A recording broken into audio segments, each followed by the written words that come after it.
గతంతో పోలిస్తే తిరుమల అన్నప్రసాదాల్లో మార్పులు వచ్చాయని టీటీడీ చైర్మన్ బీఆర్ నాయుడు తెలిపారు. తిరుమల తిరుపతి దేవస్థానం చైర్మన్గా బాధ్యతలు స్వీకరించి ఏడాది గడిచిన సందర్భంగా మీడియా సమావేశం ఏర్పాటు చేశారు.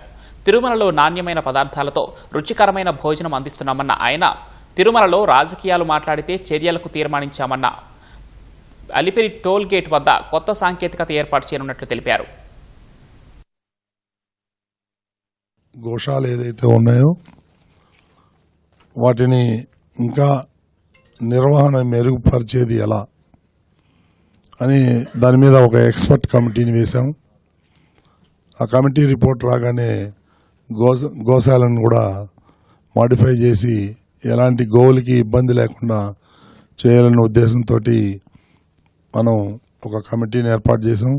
ఆ రిపోర్ట్ రాగానే దాని మీద కూడా పనులు మొదలు పెడతాం. తిరుమల కొండపైన వృక్ష సంపద ఉందో ఇప్పుడు 68% ఉంది. దాన్ని 80%కి మార్చాలనే ఉద్దేశంతో ముఖ్యమంత్రి గారి ఆదేశం. ఆ విధంగా ముందుకెళ్తున్నాం.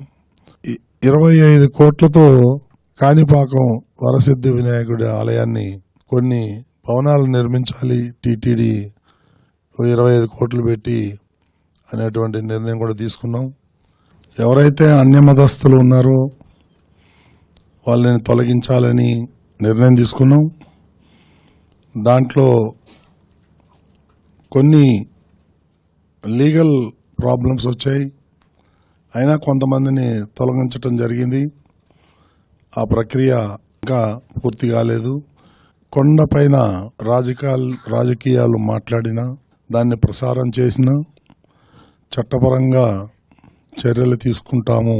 సుమారు 1.5 లక్షల నుంచి 2 లక్షల దాకా ప్రతిరోజు ఈ అన్నప్రసాదాలు భక్తులు స్వీకరిస్తున్నారు.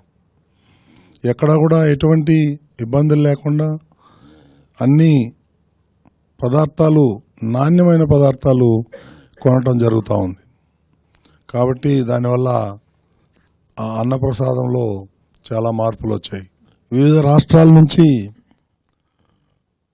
టూరిజం వాళ్ళకి 4,000-5,000 టికెట్లు ప్రతిరోజు ఇచ్చేవాళ్ళు. మీ అందరికీ తెలుసు, గతంలో కూడా చెప్పాం మేము. అవన్నీ కూడా బ్లాక్ మార్కెటింగ్ అవుతున్నాయి.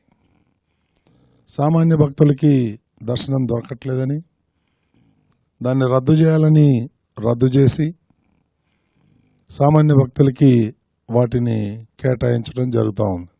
అది సిఐడి ఎంక్వైరీ చేస్తున్నారు. మనం దాని మీద కామెంట్ చేయటం సరికాదు. ఇప్పుడు చాలా పకడ్బందీగా జరుగుతుందండి, అందులో ఏం డౌట్ లేదు. గతంలో అది జరిగిపోయింది. దాన్ని దృష్టిలో పెట్టుకొని ఇప్పుడు పకడ్బందీగా చేస్తున్నారు. ఇప్పుడు ఎలాంటి అవకతవకలు జరిగే అవకాశమే లేదు.